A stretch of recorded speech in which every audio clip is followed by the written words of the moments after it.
প্ৰেমে নামানে একোৱে নামানে বয়সৰ বাধাকো নেওচি ভাটিবেলাত প্ৰেমত মগ্ন হৈছিল এই প্ৰেমিক যুগল আৰু অৱশেষত বুধবাৰে স্বীকৃতি পালে ককা আইতাৰ প্ৰেমে বুধবাৰে মাদাৰ টেৰেছা অল্ড এজ হোমে গণেশ নগৰত উলহ মালহেৰে পাতি দিলে ককা আইতাৰ বিয়া সাক্ষী হৈ ৰল গণেশ নগৰবাসী ৭৩ বছৰীয়া ককা শান্তনু দাসে দৰাৰ সাজেৰে আহিল ৬৩ বছৰীয়া কইনা মঞ্জু সিংহ ৰাইক বিয়া কৰাই নিবলৈ জীৱনৰ বিয়লি বেলাটো নতুন জীৱনৰ পাতনি মেলিলে ককা শান্তনু দাস আৰু আইতা মঞ্জু সিংহ ৰয়ে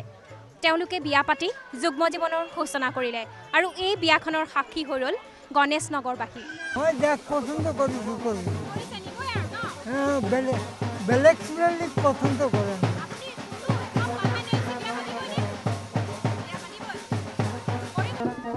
ভাল লাগিছে আজি আমাৰ বিয়া হ'ব আমাৰ সব ৰাইজে আহিছে আমাৰ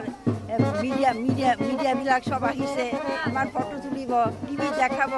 সবে চাব এইটো মোৰ আনন্দ লাগিছে আমি গম পাইছিলোঁ যে তেওঁলোকে মানে ইজনে সিজনক ভাল পাই পেলাইছিলে তাৰপিছত আমি মানে চেষ্টা কৰিছিলোঁ যে তেওঁলোকক মানে মিলন কৰাই দিয়াৰ আমি প্ৰয়াস কৰিছিলোঁ আমি তেওঁলোকক সামাজিকভাৱে বিয়া কৰাই দিয়াৰ কাৰণে আমি সিদ্ধান্ত ল'লোঁ ভাল লাগিছে আজি ককা আইতাৰ বিয়া আৰু ৰাইজে ইমান সহযোগ আমাক আগবঢ়াইছে তাৰ বাবে সকলোলৈ ধন্যবাদ জনাইছোঁ সম্পূৰ্ণ বৈদিক নিয়ম নীতিৰে পতা হ'ল ককা আইতাৰ বিয়া বিয়া নামৰ ধ্বনি বেণ্ড পাৰ্টিৰে মুখৰিত হ'ল বিয়াঘৰৰ চৌহদ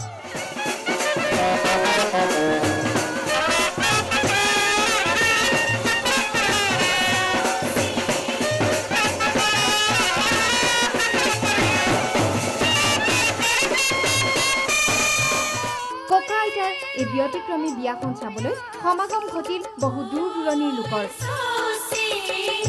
বিয়া খাবলৈ আহিল কণ্ঠশিল্পী জুবলিও বিৰাট বেছি ভাল লাগিছে মাদাৰ্ছ অল্ড এজ হোম তেওঁলোকে ইমান ডাঙৰ কাম এটা পুণ্য কাম এটা কৰিছে মই ইয়াৰ সমভাগী হৈ পেলাই খুব ভাল লাগিছে বিয়া বহুত খাওঁ বহুত দেখোঁ কিন্তু এইখন বিয়াৰ নিজে অংশীদাৰ হ'ব পাৰে বৰ ভাল লাগিছে আমাৰ ল'ৰা ছোৱালীও দেখিছে হয়নে নহয় কিমান আনন্দ আৰু গণেশ নগৰখন ইমান উচ্চ এটা হৈছে সাধাৰণ বিয়াবিলাকতো হৈয়ে থাকে তাৰ মাজতে আজি ককা আইতা বিয়া বুলি গোটেই ৰাইজ আহিছে জুবলি আহিছে জুবিন আহিছে ভাল লাগিছে হয়নে নহয়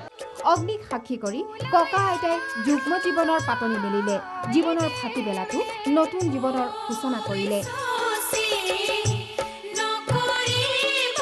ককা আইতাৰ যুগ্ম জীৱন সুখৰ হওক ভৰি উঠক ৰঙে ৰখে